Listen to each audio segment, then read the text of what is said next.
So hello guys, welcome back to my channel. Polytechnic सफर में आप लोगों का स्वागत है। तो आज मैं लेकर आया हूँ पॉलिटेक्निक एंट्रेंस एग्जाम के लिए केमिस्ट्री का चैप्टर नंबर 5 जिसका नाम है अम्ल क्षार लवण। इसका मैं सेकंड वीडियो लेकर आया हूँ, मतलब पार्ट 2। मैंने पार्ट 1 में ऑलरेडी किसके बारे में पढ़ाया था, ऑलरेडी मैंने अम्ल और क्षार के बारे में पढ़ा दिया था। आज इस पार्ट में मैं आप लोगों को केवल लवण के बारे में पढ़ाऊंगा। और मैं आपको बता दूं, ये चैप्टर सबसे इम्पोर्टेंट चैप्टर है। क्यों इम्पोर्टेंट है? क्योंकि ये स्कोरिंग चैप्टर है। इस चैप्टर से लगभग आपके 10 क्वेश्चंस पूछे जाते हैं। ठीक है, हर साल 10 क्वेश्चंस पूछे जाते हैं। जैसे पीएच मान के बारे में पूछा जाता है, अम्ल कौन सा है, क्षार कौन सा है, कुछ उदाहरण जैसे लिटमस पत्र को लाल करना, नीला करना, ये सारी चीजें आपके एग्जाम में पूछे जाते हैं। ठीक है, तो आज मैं लवण के बारे में पढ़ने वाला हूं। इस लवण के बारे में अच्छी तरीके से पढ़ेंगे, पूरी डिटेल्स के साथ। तो चलिए, आपका ज़्यादा समय नहीं बर्बाद करता हूं, मैं लेकर चलता हूं टॉपिक पर। तो यहाँ पर आ गया है, ये सारी चीज़ें मैंने ऑलरेडी कल पढ़ा दिया था। ठीक है, और आज मैं आप लोगों को यहाँ से, ये क्षार हो गया, अब यहाँ से आप लोगों को पढ़ाया जाएगा लवण से। ठीक है, लवण क्या होता है ये चीज़ जान जाओ। अब लवण ये होता है जैसे नमक, जानते हो, जैसे अम्ल और क्षार को मिलाकर लवण प्राप्त किया जाता है। क्या किया जाता है? अम्ल और क्षार को मिलाते हैं तो एक क्या होता है, रिएक्शन होता है, उदासीन का रिएक्शन होता है। उदासीन का रिएक्शन होने के बाद हमें क्या प्राप्त होता है? नमक और जल प्राप्त होता है। जैसे कि यहाँ पर आपको दिया गया है, यहाँ पर देखो, जब अम्ल और क्षार की अवक्रिया कराते हैं तो ताप बढ़ता है और लवण का निर्माण होता है। क्या होता है? उसमें ताप बढ़ेगा और क्या होगा? लवण का निर्माण होगा, मतलब नमक का निर्माण होगा। अब यहाँ पर देखो, सबसे इंपॉर्टेंट पॉइंट, अब इसी एक लाइन में एक इंपॉर्टेंट पॉइंट आपको मिल जाना चाहिए। जैसे ताप बढ़ता है, ठीक है, ये इंपॉर्टेंट पॉइंट, अगर अम्ल और क्षार की अपक्रिया कराएंगे तो उसमें क्या होता है? ताप बढ़ता है। यहां से एक क्वेश्चंस बन सकता है। ठीक है, क्या बन सकता है? यहां से एक क्वेश्चंस बन सकता है कि अगर अम्ल और क्षार की अपक्रिया कराते हैं तो उसमें ऊष्माशोषी होता है या ऊष्माक्षेपी होता है, उसमें कौन सी अपक्रियाएं होती हैं? तो आपको हमेशा बताना है, अगर ताप बढ़ता है मतलब वहां पर ताप का ऊष्माशोषी नहीं होता, वो ऊष्मा का क्या होता है, क्या होता है, वहां पर क्या होगा? ऊष्माक्षेपी अपक्रिया होगा। ऊष्माक्षेपी का मतलब गर्मी को निकालना। ठीक है, तो यहां से गर्मी निकलता है। अब देखो, जैसे आपका एक सूत्र हो जाएगा, एसिड और बेस को मिलाएंगे तो हमें सॉल्ट और जल प्राप्त होगा। जैसे कि यहाँ HCl मिला दिया और NaOH मिला दिया। ठीक है, NaOH मिला दिया, जिससे हमें NaCl साधारण नमक मिला और उसके बाद हमें जल मिल गया। ठीक है, ये आपका लवण का सबसे सिंपल फॉर्मूला था। ठीक है, अब लवण में इतना तो आप लोग जान गए, लेकिन मैं आप लोगों को कुछ मुख्य पहचान बताने वाला हूं। यहां पर देखो, अम्लों और क्षारों की मुख्य पहचान, क्योंकि मुख्य पहचान जानना ज्यादा जरूरी है। यहां पर देखो, प्रयुक्त पदार्थ जैसे लिटमस पेपर से आप लोग अम्ल और क्षार को क्या कर सकते हो? अच्छी तरीके से पता लगा सकते हो। ठीक है, अब यहां पर आपका दूसरा आता है फिनाइलफिथिलीन। ठीक है, इससे भी आप अम्ल और क्षार का पता लगा सकते हो। मेथिल ऑरिजन, इससे भी आप पता लगा सकते हो। उसके बाद लाल गोभी का पत्ता, लाल गोभी, कोई एक लाल गोभी होता है, मैंने तो देखा नहीं, बट लाल गोभी का पत्ता होता है, इससे भी आप लोग अम्ल और क्षार का पता लगा सकते हो। ठीक है, ये चीजें हो गया। उसके बाद ऑयली फैक्टर्स संकेतक, जैसे ऑयली फैक्टर संकेतक, ये यहाँ पर क्या हो जाएगा? लौंग, प्याज, इससे भी आप लोग पता लगा सकते हो। ठीक है, वैसलीन, ये इस चीजों से आप क्या कर सकते हो? अम्ल और क्षार का पता लगा सकते हो। ठीक है, उसके बाद आता है यहाँ पर लास्ट पॉइंट। ये पॉइंट आपके लिए बहुत इंपॉर्टेंट है। ये क्यों इंपॉर्टेंट है? क्योंकि ये वेरी मोस्ट इंपॉर्टेंट, ये कई बार एग्जाम में आपके पूछे गए हैं।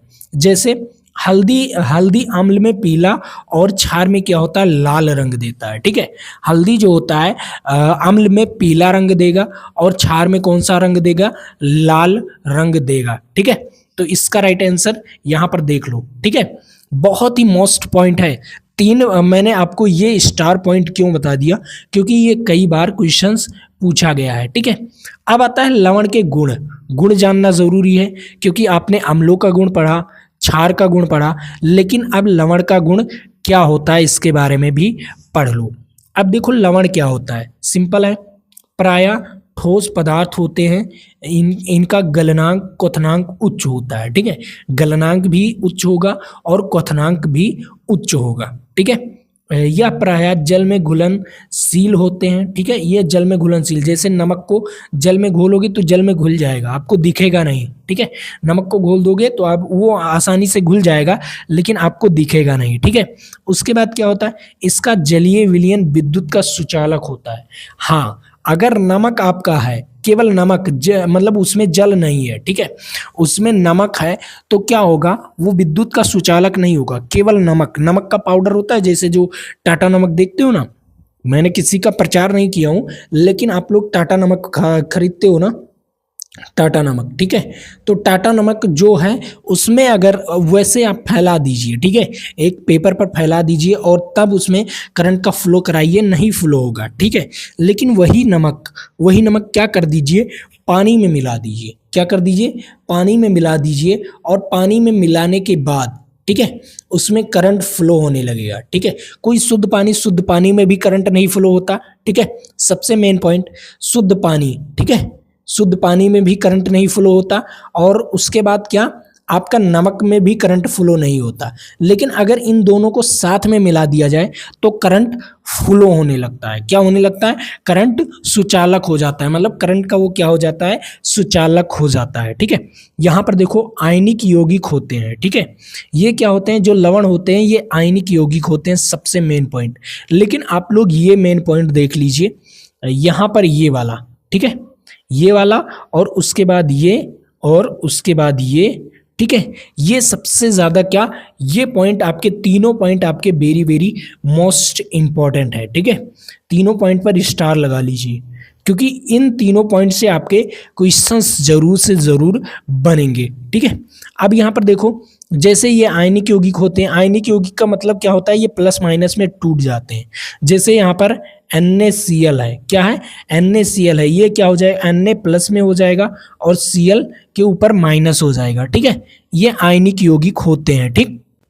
अब उसके बाद कुछ नोट पॉइंट देख लेते हैं। यहाँ पर नोट पॉइंट सबसे इंपॉर्टेंट नोट पॉइंट होता है, नोट पॉइंट को ज़्यादा ध्यान से पढ़िए, क्योंकि मैं जो नोट पॉइंट लेकर आता हूँ वो वेरी वेरी मोस्ट इंपॉर्टेंट लेकर आता हूँ, ठीक है।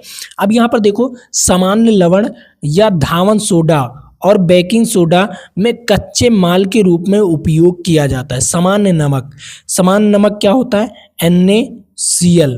अब NaCl भी धावन सोडा और बेकिंग सोडा में कच्चे माल के रूप में उपयोग किया जाता है। किसके रूप में, कच्चे माल के रूप में उपयोग किया जाता है NaCl को, ठीक है। साधारण नमक क्या होता है, NaCl, सबसे मेन पॉइंट है, ये भी क्वेश्चंस आपके एग्जाम में पूछे जा सकते हैं, very very most important point.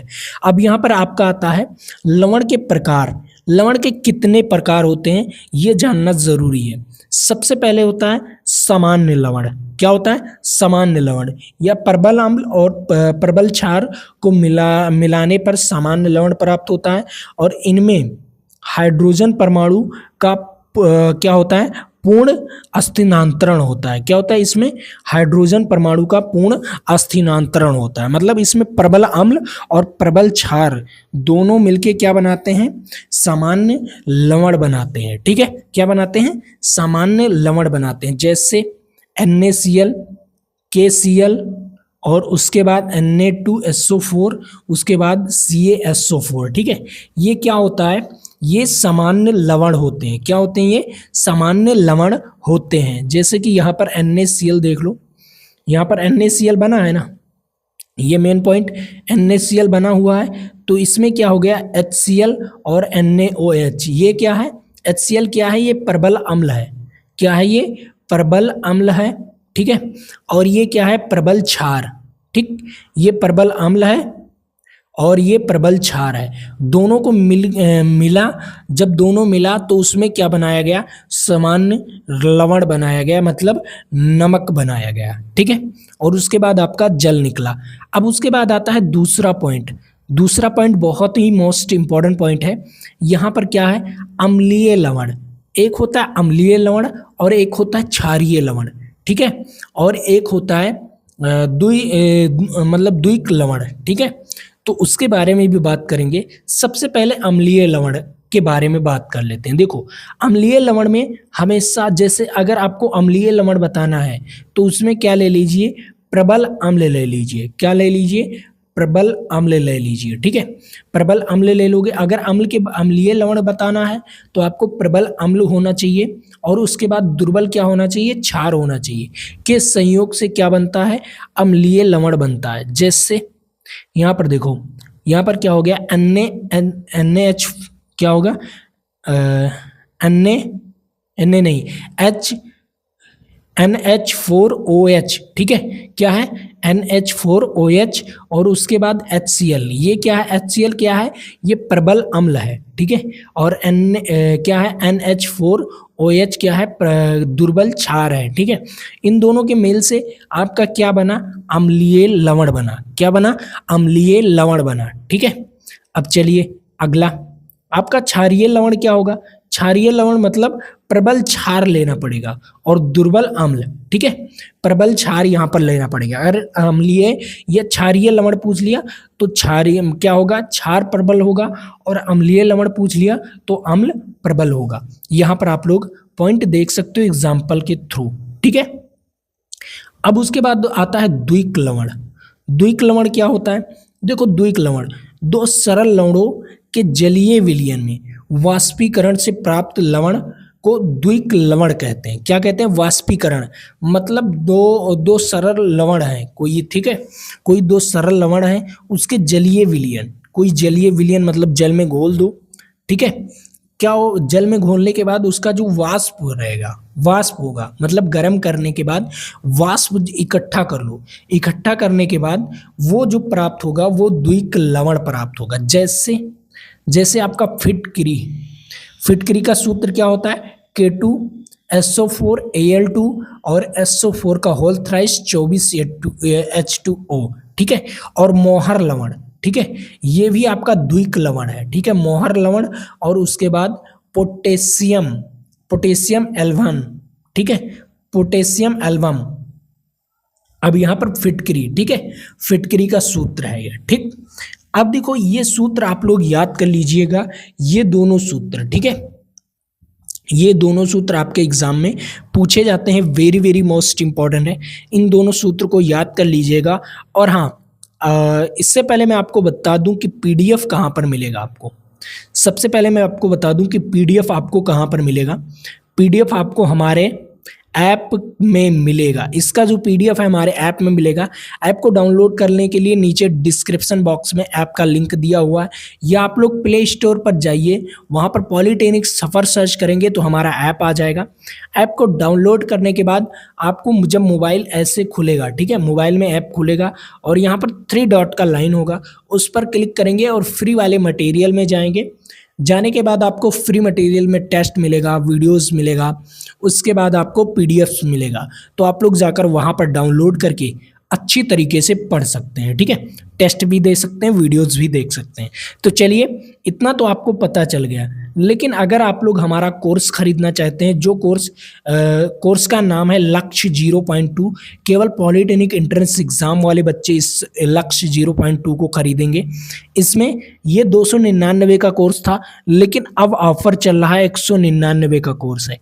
इसमें क्या क्या चीज़ें मिलने वाली है ये जानना ज़्यादा ज़रूरी है। देखो, 199 रुपये में आपको चैप्टर वाइज फुल्ली चैप्टर, पूरे चैप्टर, मतलब आपको केमिस्ट्री, फिजिक्स, मैथ सभी का आपको चैप्टर वाइज पूरा सॉल्यूशन कराएगा। मतलब चैप्टर वाइज आपको थ्योरी पढ़ाया गया है, ठीक है, चैप्टर वाइज थ्योरी। उसके बाद चैप्टर वाइज आपको यहाँ पर टेस्ट भी मिलने वाला है, ठीक है। उसके बाद अनलिमिटेड फुल टेस्ट, क्या, जैसे आपके एग्जाम होते हैं ना, full test, mock test, full mock test, ठीक है, वहाँ पर अनलिमिटेड जितना आप दे सको, कोई लिमिट नहीं है, जितना आप टेस्ट दे सको वहाँ पर अनलिमिटेड टेस्ट मिलने वाला है। उसके बाद तो आपको PDF तो मिलता ही है, उसमें कोई दो राय नहीं है। और चैप्टर वाइज जो टेस्ट है, ठीक है, बहुत सारे बच्चे कहते हैं सर मैं टेस्ट तो दे देता हूँ, बट उसका सॉल्यूशन भी मुझे आंसर तो वहाँ पर दिख जाता है कि कौन सा ऑप्शन सही है देने के बाद, बट उसका सॉल्यूशन कैसे पाएंगे, उस टेस्ट का भी सॉल्यूशन वो वीडियो सॉल्यूशन मिलने वाला है। इसी 199 रुपये में वीडियो सॉल्यूशन भी, टेस्ट का वीडियो सॉल्यूशन भी मिलने वाला है। चाहे फुल्ली टेस्ट हो या चैप्टर वाइज टेस्ट हो, आपको सभी का क्या मिलने वाला है, फुल्ली सॉल्यूशन मिलने वाला है। उसके बाद आप एक और चीज़ ऐड कर दीजिए, डाउट हमेशा पूछ सकते हैं, ठीक है। उसके बाद एक और चीज़ ऐड कर दीजिए, वहाँ पर मोस्ट इम्पॉर्टेंट क्वेश्चंस भी कराए गए हैं जो आपके एग्जाम में हूबहू आने वाले क्वेश्चन है, ठीक है। तो जाइए, 199 रुपये आपके लिए कुछ नहीं है। अगर 2 मंथ में, ठीक है, अगर आप 2 दिन चले जाते हैं, मंथ में 2 दिन बाजार चले जाते हैं तो 200 रुपये से ज़्यादा खर्चा कर देते हैं। तो अपनी ज़िंदगी के लिए 200 रुपये क्या है, ठीक है। आप खर्चा करिए और अच्छी तरीके से पढ़िए। अब यहाँ पर देखो, सबसे मेन पॉइंट अब आता है, इसके बाद आपका नोट पॉइंट आता है। Very very most important note point है। देखो, नोट पॉइंट में क्या है कि मक्खन में ब्यूटेरिक अम्ल पाया जाता है। मक्खन क्या होता है? मक्खन जानते हो, घी जानते हो ना, मक्खन उसी को कहते हैं। या दूध का मलाई निकाल लेते हैं, ठीक है, दूध को ठीक है, मठने के बाद, मतलब उसको मठने के बाद वहाँ पर एक मक्खन निकलता है, मतलब दूध का ही मलाई निकलता है। उस मलाई को ही हम क्या कहते हैं? मक्खन कहते हैं, ठीक है।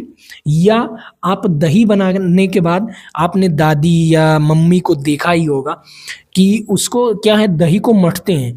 दही को मठने के बाद उसमें कुछ निकलता है, ठीक है, सफ़ेद टाइप का कुछ निकलता है या पीला टाइप का कुछ निकलता है। उसी को क्या कहते हैं? मक्खन कहते हैं। क्या कहते हैं?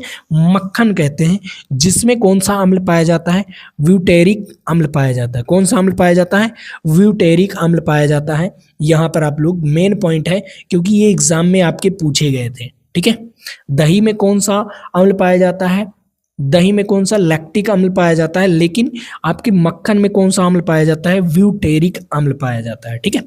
उसके बाद देखो, अम्लों और क्षारों को आधुनिक संकल्प लारी, ठीक है, 1923 ईस्वी में दिए थे, ठीक है।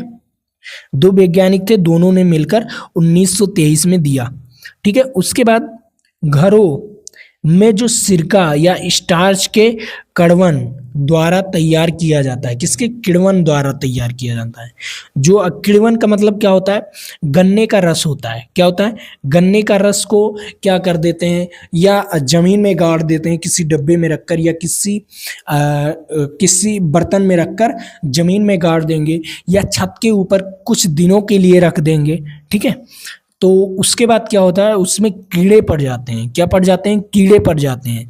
अरे वो खाने वाले कीड़े होते हैं, आपको दिखेंगे नहीं उसमें, ठीक है। उसको छानने के बाद फिर क्या होता है, उसमें थोड़ा बहुत एसिड डालते हैं, फिर वो क्या होता है, आपका सिरका स्टार्ट होता है, ठीक है, बन जाता है, ठीक है।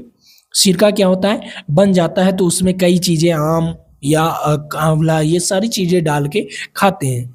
वो आपके फ़ायदे के लिए होता है। वो जो कीड़ा होता है ना, आपके फ़ायदे के लिए होता है। दही में भी कीड़े होते हैं जिसका नाम है लैक्टोबैसिलस बैक्टीरिया, ठीक है।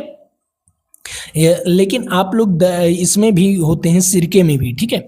तो आप लोग समझिए, ये मैं नहीं कहता कि आप खाइए मत, खाइए, वो आपके फ़ायदा के लिए है, ठीक है। उसके बाद क्या होता है, चाय में टैनिक अम्ल पाया जाता है। कौन सा? चाय में कौन सा अम्ल पाया जाता है? टैनिक अम्ल। इसको भी आप लोग क्या कर दीजिए, स्टार लगा लीजिए, ठीक है। वेरी इंपॉर्टेंट है, बहुत बहुत मोस्ट इम्पॉर्टेंट है, ठीक है। उसके बाद आपका आता है last point, very very most important point. अब ये देखो, लास्ट पॉइंट क्या है, सबसे इम्पॉर्टेंट पॉइंट है लास्ट पॉइंट, ठीक है। यहाँ पर देखो क्या कह रहा है, बेकिंग सोडा NaHCO3, ठीक है, जिसका सूत्र क्या है, बेकिंग सोडा को ही खाने का सोडा कहते हैं, ठीक है। क्या कहते हैं? खाने का सोडा को ही बेकिंग सोडा कहते हैं, ठीक। बेकिंग सोडा की प्रकृति क्षारीय होती है, ठीक है। जो बेकिंग सोडा होता है, इसकी प्रकृति क्षारीय होती है, इसलिए दूध को अम्लीकृत होने से रोकता है, ठीक है। अगर उसमें क्या कर दो, दूध में बेकिंग सोडा मिला दो, तो वो जल्दी दही नहीं बनता, ठीक है। वो खराब नहीं होगा, जो आपका दूध है ना, वो खराब नहीं होगा और फटेगा नहीं, ठीक है। अम्लीकृत होने से क्या होता है, बचाता है, ठीक। उसके बाद क्या होता है, यहाँ पर होने से रोकने के लिए प्रयोग किया जाता है। जो अम्लीकृत होता है उससे रोकने के लिए ही प्रयोग किया जाता है। और उसके बाद क्या होता है, और चींटी, ठीक है। मधुमक्खी के डंक के इलाज में उपयोग होता है, मतलब डंक के इलाज में अगर चींटी आपको काट ले, ठीक है, या मधुमक्खी आपको काट ले, ठीक है, काटने के बाद उसका इलाज, उसके ऊपर क्या करिए, आपको बेकिंग सोडा मतलब खाने का सोडा आपको रगड़ लेना चाहिए, क्योंकि जो चींटी में भी फार्मिक अम्ल पाया जाता है, ठीक है, और मधुमक्खी में भी अम्ल पाया जाता है, ठीक है, मधुमक्खी के डंक में भी अम्ल पाया जाता है। कौन सा अम्ल पाया जाता है ये तो नहीं पता, लेकिन चींटी के डंक में फार्मिक अम्ल पाया जाता है, ठीक है। मधुमक्खी के अम्ल, कौन सा अम्ल पाया जाता है ये नहीं पता है, ठीक है। अब यहाँ पर देखो, इससे भी आप लोगों को कमेंट में पिन कर दूंगा सर्च करने के बाद, या आप लोग गूगल पर सर्च कर लीजिएगा, ठीक है। लेकिन चींटी में क्या पाया जाता है, फार्मिक अम्ल पाया जाता है। अगर अम्ल के ऊपर क्षार को रगड़ा जाए तो क्या होगा, दोनों रिएक्शन करने के बाद क्या हो जाएगा, वो न्यूट्रल हो जाएगा, मतलब उदासीन हो जाएगा, तो आपको दर्द भी नहीं होगा, ठीक है। समझ में आ गया, इसके इलाज के लिए प्रयोग किया जाता है। तो चलिए आज के लिए इतना ही रखते हैं, फिर मिलेंगे आपके साथ अगले वीडियो में। लेकिन उससे पहले मैं आपको बता दूं पीडीएफ कहाँ पर मिलेगा। पीडीएफ आपको हमारे ऐप पर मिलेगा, और ऐप पर आपको टेस्ट भी मिलने वाला, और ऐप का लिंक नीचे डिस्क्रिप्शन बॉक्स में दिया हुआ है, वहाँ से जाकर आप लोग ऐप को डाउनलोड कर लीजिए, और डाउनलोड करने के बाद वहाँ पर टेस्ट भी दे सकते हैं आप लोग। अगर कोर्स खरीदना चाहते हैं तो जो कोर्स 299 का था वो 199 रुपये में हो गया है, और कोर्स का नाम है लक्ष्य 0.2। क्या नाम है, कोर्स का नाम है लक्ष्य 0.2, आप खरीद सकते हैं, ठीक है। और हाँ, टेलीग्राम चैनल को ज्वाइन करना ना भूलिएगा, क्योंकि वहाँ पर सारी चीज़ें, सारी नोटिफिकेशन, हमारे ऐप का नोटिफिकेशन, हमारे यूट्यूब का नोटिफिकेशन आपको टेलीग्राम पर मिलता है। तो चलिए आज के लिए इतना ही। जय हिंद, जय भारत। और हाँ, अब अम्ल क्षार लवण का लेसन खत्म हुआ 2 वीडियोस में, ठीक है। चलो आज के लिए इतना ही। जय हिंद, जय भारत।